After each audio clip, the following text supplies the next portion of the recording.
Hello all, welcome back to my channel. അപ്പോൾ നമുക്ക് ഈ പിക്ചറിൽ കാണുന്നത് പോലത്തെ മണി പ്ലാന്റിൻ്റെ ട്രീ എങ്ങനെ ഉണ്ടാക്കിയെടുക്കാൻ നോക്കാം. ഇത് എൻ്റെ മണി പ്ലാന്റിൻ്റെ ആ ട്രീയുടെ ഒരു ലീഫാണ്. അപ്പം ഇത്രയും വലുതായിട്ട് നമുക്ക് ആ ലീഫ് കിട്ടും. വളരെ കുറച്ച് കാര്യങ്ങൾ മാത്രം ശ്രദ്ധിച്ചാൽ മതി. എങ്ങനെയാണെന്ന് ഞാൻ പറഞ്ഞു തരാം. അപ്പോൾ ആദ്യമായിട്ടായിരിക്കും എല്ലാവരും ഇതുപോലൊരു മണി പ്ലാന്റിൻ്റെ ട്രീ കാണുന്നത്. ഈ കാണുന്നത് മണി പ്ലാന്റിൻ്റെ ആ ട്രീയുടെ ഒരു ബ്രാഞ്ചാണ്. വലിയ വണ്ണത്തിൽ ഇതിങ്ങനെ വരും. അപ്പോഴത്തേക്ക് ഞാനിത് കട്ട് ചെയ്ത് എടുത്തിട്ടുണ്ട്. അപ്പോൾ ചെറിയ ഷൂട്ട്സായിട്ട് അതിങ്ങനെ താഴേക്ക് ഹാങ് ചെയ്ത് കിടക്കും. അപ്പോൾ അതിനാണ് കുറച്ചുകൂടെ ഭംഗി. വലിയ കമ്പിനെക്കാളും കുറച്ചുകൂടെ ഭംഗി ഇതിനൊക്കെയുള്ള ചെറിയ കമ്പുകൾക്കാണ്. അപ്പോൾ അതുകൊണ്ടാണ് ആ വലിയ കമ്പ് നമ്മൾ കട്ട് ചെയ്ത് കൊടുക്കുന്നത്. കട്ട് ചെയ്യുമ്പോഴത്തേക്കും അതിൽ നിന്ന് പൊട്ടി മുളച്ച് വരും. ഒരുപാട് ശാഖകൾ വരും. ഇപ്പോൾ ഈ കാണുന്നത് അതിൻ്റെ റൂട്ട്സാണ്. ഈ റൂട്ട്സിൽ നിന്നാണ് അത് കൂടുതലായിട്ട് മിനറൽസും ന്യൂട്രിയൻസും ഒക്കെ വലിച്ചെടുക്കുന്നത്. അതിലെ ഈ വലിയ ലീവ്സ് താഴെ അറ്റം വരെ ഉണ്ടായിരുന്നു. ഞാനത് കട്ട് ചെയ്ത് കൊടുത്തിരുന്നു. എന്തിനാണെന്ന് വെച്ചാൽ ഒരുപാട് വലിയ ലീവ്സ് ആകുമ്പോഴത്തേക്കും നമുക്ക് കുഞ്ഞു കുഞ്ഞു ബ്രാഞ്ചസ് കിടക്കുമ്പോഴത്തേക്കും ഇത് കാണാൻ പറ്റത്തില്ല. അപ്പോൾ അതുകൊണ്ടാണ് വലിയ ലീവ്സ്, താഴോട്ടുള്ള വലിയ ലീവ്സ് എല്ലാം കട്ട് ചെയ്ത് കൊടുത്തിരുന്നത്. കണ്ടില്ലേണ്ട ഒരുപാടുണ്ട്, വലിയ ലീവ്സ് ഒരുപാടുണ്ട്. വലിയ ലീവ്സ് സത്യം പറഞ്ഞാൽ ഇതിൽ നിന്നും വലുതായിട്ട് തന്നെ ഉണ്ടാവാറുണ്ട്. മുകളിലോട്ടൊക്കെ ഒരുപാട് വലുതായിട്ടുണ്ട്. അപ്പം ഇതിങ്ങനെ ആരുടെ വീട്ടിലും ഇങ്ങനെ ചെയ്തെടുക്കാവുന്നതേ ഉള്ളൂ. ഞാനിത് വളരെ കുറച്ച് കാര്യങ്ങൾ മാത്രം ശ്രദ്ധിച്ചാണ് ഇത് ചെയ്തെടുത്തേക്കുന്നത്. ആദ്യം തന്നെ നമ്മളിത് നടുന്ന സമയത്ത് അത്യാവശ്യം കെയർ കൊടുക്കണം, എന്നാലേ ഇതുപോലെ ഒന്ന് ആയി വരാൻ പറ്റൂ. അപ്പം നമ്മൾ ഏതെങ്കിലും ഒരു പാൽ വൃക്ഷത്തിൽ വേണം ഇത് നട്ടുപിടിപ്പിക്കാൻ. വലിയ ഏതെങ്കിലും മരത്തിൽ നടുമ്പോഴാണ് ഇതുപോലുള്ള വലിയ ലീവ്സ് നമുക്ക് കിട്ടുന്നത്. അപ്പം ഞാനിത് തേക്കിലാണ് നട്ടേക്കുന്നത്. തേക്ക് അത്യാവശ്യം ചീത്തയായ തേക്കായിരുന്നു. അപ്പോൾ അതുകൊണ്ട് തന്നെ തേക്കിലാണ് നട്ടുപിടിപ്പിച്ചേക്കുന്നത്. അപ്പോൾ ഇത് തെങ്ങിലൊന്നും നട്ടുപിടിപ്പിക്കില്ല. തെങ്ങിലൊക്കെ നമ്മൾ നട്ടുപിടിപ്പിക്കുകയാണെങ്കിൽ തേങ്ങ വെട്ടാൻ നേരത്ത് കുറച്ച് ബുദ്ധിമുട്ടായിട്ട് മാറും. അപ്പം അല്ലെങ്കിൽ മണ്ടപ്പോയ തെങ്ങോ അങ്ങനെ എന്തെങ്കിലുമൊക്കെ ഉണ്ടെങ്കിൽ അതിൽ നട്ടുപിടിപ്പിക്കുമ്പോഴത്തേക്ക് ഇതുപോലെ വലിയ മരമായിട്ട് നമുക്ക് കിട്ടും. ശരിക്കും മണി പ്ലാന്റ് എന്ന് പറയുന്നത് ആരോ അറിഞ്ഞിട്ട പേര് തന്നെയാണ് മണി പ്ലാന്റ്. ഇത് ശരിക്കും ഞാൻ എൻ്റെ വീട്ടിൻ്റെ പടിഞ്ഞാറേ മൂലയിലാണ് നട്ടുപിടിപ്പിച്ചേക്കുന്നത്. നല്ല ഐശ്വര്യം ഇത് കാണുമ്പോൾ തന്നെ ഒരു നല്ലൊരു പോസിറ്റീവ് ഫീലൊക്കെ നമുക്ക് കിട്ടാറുണ്ട്.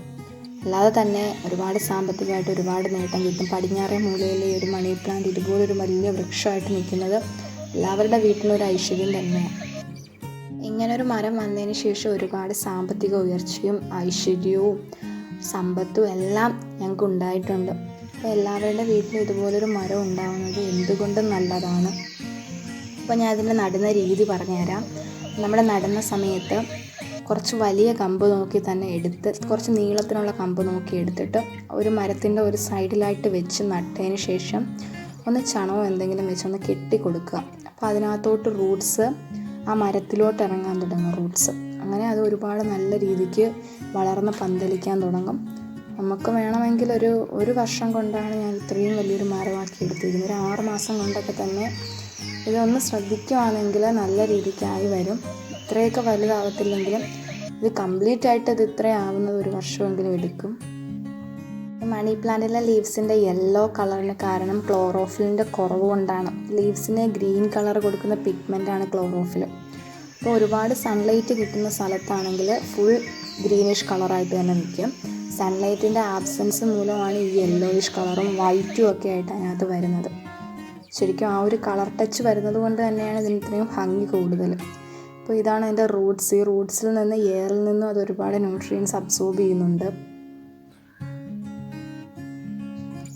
ഇതാണ് ഫുള്ളി ആ മരം കാണാൻ നല്ല ഭംഗിയാണ്. ഇതിങ്ങനെ ഇലകളും നിറച്ച് ബ്രാഞ്ചസും. പിന്നെ ഞാനിത് പ്രത്യേകം ശ്രദ്ധിക്കുന്ന കാര്യം പറഞ്ഞാൽ ഈ ഒരു മരത്തിൻ്റെ ബാക്കിലായിട്ട് ഞാൻ കുറച്ച് ഡംപ് ചെയ്തിട്ടുണ്ട്. കുറേ ഈ വേസ്റ്റ് നമ്മൾ ചവറൊക്കെ വരുമ്പോഴത്തേക്ക് ഒരുപാട് ഡ്രൈ ലീവ്സൊക്കെ വരുമ്പോഴത്തേക്ക് അവിടെ കൊണ്ടുവന്ന് ഡംപ് ചെയ്തിടും.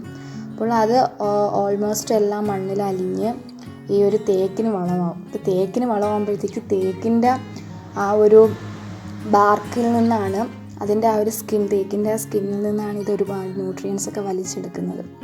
അപ്പോൾ അങ്ങനെ തന്നെ സ്വാഭാവികമായിട്ടും അത് ഈ മണി പ്ലാന്റിനും വളമാവുന്നുണ്ട്. അപ്പോൾ ഞാൻ യൂട്യൂബിൽ ഒരുപാട് വീഡിയോസ് ഉണ്ട് ഈ മണി പ്ലാന്റ് കെയറിനെ പറ്റിയിട്ടും മണി പ്ലാന്റ് പ്ലാന്റിങ് മെത്തേഡ്സിനെ പറ്റിയിട്ടും. ശരിക്കും അതിൻ്റെ ഒന്നും ഒരു ആവശ്യമില്ല. നമ്മൾ എങ്ങനെ നടുവാണെങ്കിലും നമ്മുടെ സാഹചര്യം അനുസരിച്ച് എങ്ങനെ നട്ടാലും നല്ലതുപോലെ തഴച്ചു വളരുന്നൊരു ചെടി തന്നെയാണ് ഈ മണി പ്ലാന്റ്. പിന്നെ ഞാൻ അതിന് അഡീഷണലായിട്ട് ഒഴിക്കുന്നതെന്ന് പറഞ്ഞാൽ ഈ നമ്മൾ ഫിഷ് കറിയൊക്കെ വെക്കാൻ വേണ്ടി ഫിഷ് കട്ട് ചെയ്തതിന് ശേഷം വരുന്ന വെള്ളം ഉണ്ടല്ലോ, അതിൻ്റെ സെക്കൻഡ് വെള്ളം, ആദ്യത്തെ വെള്ളം കളഞ്ഞിട്ടുള്ള രണ്ടാമത്തെ വെള്ളം ഇതിനെ ഞാൻ എടുക്കാറുണ്ട്. അപ്പോൾ ഞാൻ അതൊരു വീഡിയോ ചെയ്ത് കോവലിൻ്റെ ഒരു കൃഷിനകത്ത് ഞാൻ ഇട്ടിട്ടുണ്ടായിരുന്നു. കോവൽ കൃഷി ഞാൻ ഇതിന് തൊട്ട് മുമ്പ് ഇട്ടേക്കുന്ന വീഡിയോയിൽ ഞാൻ അതെങ്ങനെയാണ് കൃത്യമായിട്ട് പറഞ്ഞിട്ടുണ്ട്. അപ്പോൾ ആ ഒരു ഇത് മാത്രമേ ഞാൻ ഇതിനും കൊടുക്കാറുള്ളൂ. കണ്ടില്ലേ, ഈ റൂട്ട്സിൽ നിന്നാണ് ഒരുപാട് ന്യൂട്രിയൻസൊക്കെ അല്ലാതെ തന്നെ വലിച്ചെടുക്കുന്നുണ്ട്. അപ്പോൾ ഇത്രയേ ഉള്ളൂ. നിങ്ങളെല്ലാവരുടെ വീട്ടിലും ഇതുപോലൊരു മരം നട്ട് വളർത്താൻ ശ്രമിക്കുക.